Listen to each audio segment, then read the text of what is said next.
Hi, it's Christine from Moonshine Safari and Anthony from Moonshine Safari. Woo!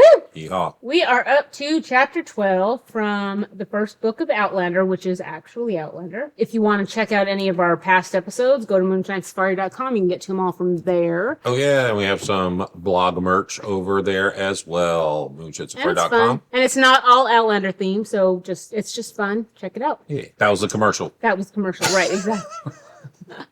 We're in chapter 12. We are in chapter 12, and as a reminder, we have spoilers, so if you haven't read the books or watched the show, you might not want to listen, but it's old, and it's been around for a long time, so everybody should be good, but yes, there are spoilers. Oh, you didn't say your little sailing, but you do want to get spoiled. But you do want to get spoiled, so you should listen, and it's better to listen to us. So chapter 12 opens with Claire wondering how the local commander will handle her, if she can persuade him to help her, considering that she's with the Scots. Basically, she's traveling with the Scots. She doesn't know if the commander's going to accept her as an English woman in a normal way because of that fact. So she's a little concerned about it. She's pondering all this about, is she going to be a spy? Are they going to think she's a spy? Especially since Dougal thought he had a gotcha moment when she understood that they were talking about Long Live the Stuart, and he said, well, you didn't have any of the Gaelic, and she said, well, I don't, but I can understand that much. So she's, pretty absorbed in all of her own thoughts. So she's talking about basically the traveling with the men, how much they're snoring. There's a lot of snoring. There's a lot of bodily noises. And farting. Just say it. There's a bunch of guys. There's a bunch of burping, dudes. farting, all kinds of and stuff. she is the only female with them. And smells. I'm sure everybody smells wonderful. I think everybody probably smells all the time with all the clothes they wore. That's what I think. But, you get used to it. Yeah, I mean, that's life. That's people. That's bodies. But, At one point, she actually finds herself in an inn where she's in her own room, and she's not real kind of happy about it. She feels a little bit lonely out there. Frank who? Sorry. She's not thinking about him right now. I know. She's lonely. She's not thinking about her husband. Anywho. This is actually a fairly quick chapter. So she's not thinking about Frank who? And she is trying to get some sleep, and she hears something or someone outside the room. She hears a moving. This is fairly close to the scene in the way it happens in the show. And it's very similar. And she goes out to confront the person, and she's basically steeling herself up. She's going to go out and confront them bodily. And when she goes out to step out there, she actually steps on someone. And she wakes up. Guess who? Oh yeah. It's not Frank. It's not Frank. It is Jamie. He does have a shirt on, so all of that's good. That's a rarity. He's actually sleeping out there so that he can protect her, which is, again, we see Jamie going into protect mode. This is just what he does. She didn't ask him to, because at first she's kind of a little confused. She goes, you have everywhere you can sleep. You're sleeping out here. And he's a little bit annoyed with her. And he goes, well, there was 2 women and 5 men downstairs. And I was thinking the men might think, hey, let's go find another woman. But if you're fine, sorry about that, I'll go. And when he turns to leave, she apologizes and realizes she's being a brat, and just tells him she's sorry. And she actually offers him to sleep in her room, which of course, it's scandalous. Frank who? Frank, well, she said to sleep on the floor. No. Sleep on the floor.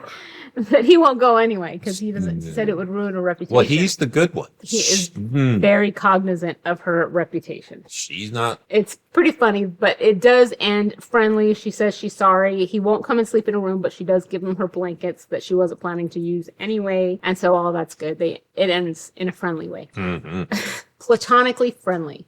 No touching. So far. Not the way she looks at him in this series, but I understand that. But even in the books, it's pretty clear, I think, even in the books, that there's a little bit of a spark. Right, correct. Oh, spark. Frank who? In the morning, she wakes up. Jamie's gone. She goes to breakfast, and Dougal tells her, hurry up. He's taken her to another town, and he's taken her to see the commander, which is shocking to her because she thought they were still pretty far away from the fort. And so she's really surprised. She always knew that they were going to take her, but she, like I said, she thought it was far, so she didn't think it was time to go yet. It comes about that the commander of the garrison travels around with his men. He doesn't always stay at the garrison, and he's in this larger town at the moment. So that's where they head. They get there. Dougal goes in to see the commander, and he comes out to get her. Dougal looks a little concerned, probably because he still thinks she's probably a spy and not sure what she's going to say to this man. But he looks a little concerned. He tells her to go ahead and go on in. Who does she see? She doesn't. Frank.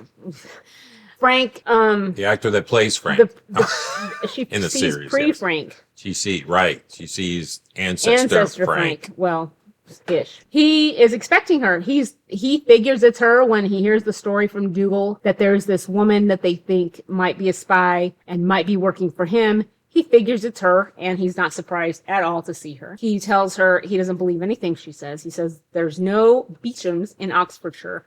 And she forgets herself a little bit and says, oh, well, how would you know? You're from wherever the frick he's from. He says, well, I think it's Sussex, but anyway, she blurts that out and he goes, well, how would you know? And so she has to make up the fact that she recognizes his accent. Which, people in England, I guess they do know each other's accents.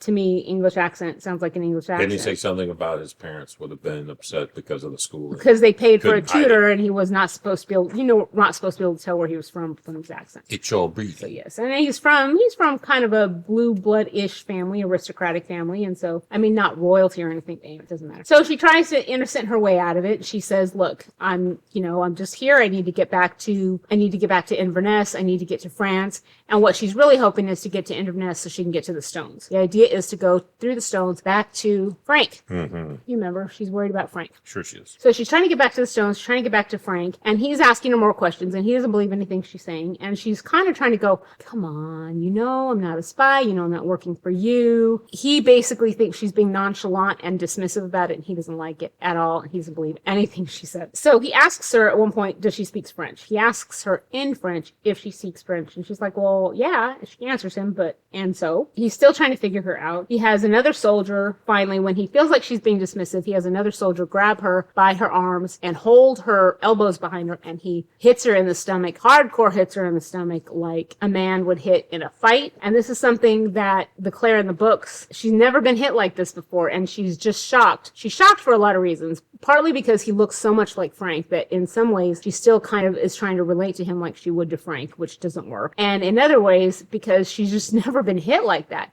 I think if a woman in a situation like this and has never been beaten by a man or something, that's going to be a shocking revelation when you get hit like that. I think it's going to blow your mind. But he clearly doesn't believe her. It's very different. This chapter is actually very different from this show. In the show, there's this whole thing which we'll cover in the episode. They have these other people, other redcoats in there, and there's kind of some interesting flavor, but that part's not in the show. In the books, she was always intended to go see him, and she comes out, and Dougal takes one look at her face and realizes that something bad has happened. He tells Dougal that he needs to report and bring her back. And so basically ends like that. It ends with Dougal taking her away from this inn and Blackjack Randall, and then we're going to evolve into the next chapter. So this one's pretty quick. My guess is the episode's going to cover more than one of these chapters. So yep. I'm trying to think if I'm missing anything. I don't think so. I like everything. Like I said, it's short. So I hope you guys are enjoying this. Again, we're always questioning Frank who, because as much as she's always supposedly trying to get back to the Stones, it seems like Frank's kind of a side thing for her a little bit.